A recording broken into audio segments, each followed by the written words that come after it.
Hi, I'm Ashley Walker and here's a roundup of the week's eco-news from Barometer.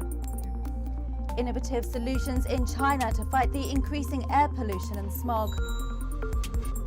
And Nissan offers its expertise to Bhutan to electrify the country's fleet.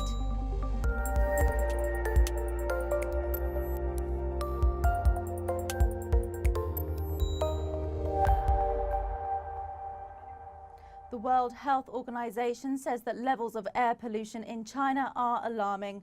Residents are increasingly worrying about their health, but innovative solutions have been developed to still enjoy exercise without health risks. It may look like a UFO or perhaps an indoor bouncy castle, but the Tiger Lair is what happens when environment and business collide. An innovative concept to beat China's highly polluted air. This system allows students to keep exercising. A few schools have already erected an inflatable dome like this one. Probably with outdoor activities like these, anywhere around 10% of our sessions would get cancelled because of smog. In a week like we were experiencing now, that would have been 100% cancellations. The World Health Organization says the level of air pollution in Chinese cities is alarming.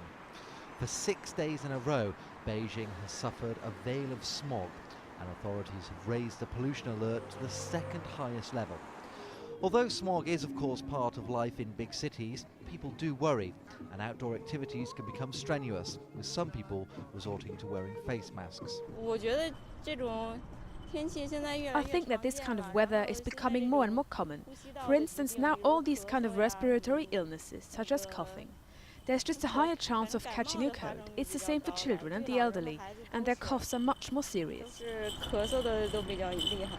Only last week, the National People's Congress in China promised to fight smog in the country, but whether they can lift the cloud of smog hanging over the country's cities will take years, and that means finding some innovative solutions. Other environmental issues in the news now. Russian politicians want to amend the existing law on safety and quality of food.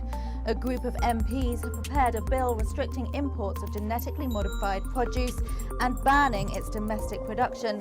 Currently, there are no limitations on GM foods in Russia. Meanwhile, in China, the agricultural minister said that genetically modified food is under strict supervision and is promoted cautiously. Only genetically modified cotton and papaya are approved to be planted. According to Greenpeace, most of the Swedish nuclear reactor buildings are ready for retirement. 20 members of Greenpeace were arrested when they climbed on top of a nuclear reactor building. Showing their discontent, they unveiled a huge banner which said "Time for Retirement." Greenpeace says the reactors need to be decommissioned as they increase the risk of accidents. The 84th Geneva Auto Show is in full swing. But rather than just presenting expensive cars, the show also focuses on environmentally friendly cars. Whoever thought that green cars can't be luxurious was proved wrong. One of the new designs is the new Quant Sports limousine, which features innovative technology and an entirely new energy storage system.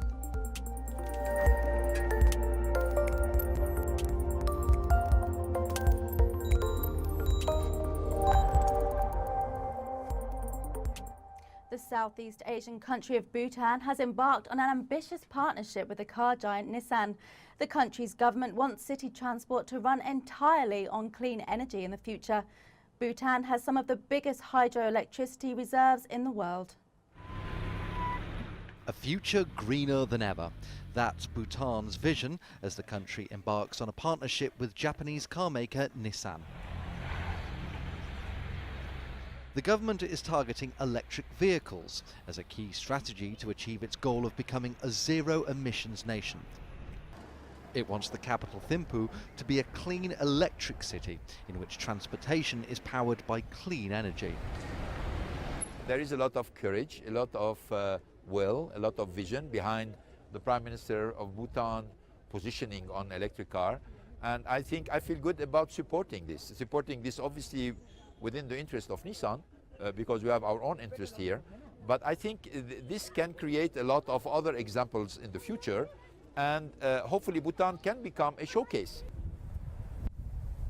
The landlocked South Asian country generates sufficient hydroelectricity to make clean energy the country's major export. Now in Bhutan, The company has already presented 2 Nissan Leafs to the Kingdom of Bhutan, coinciding with the birthday of the King. It's a symbol of the strong partnership between Nissan and Bhutan and their shared vision of the future. That's all for today. See you next week. Goodbye.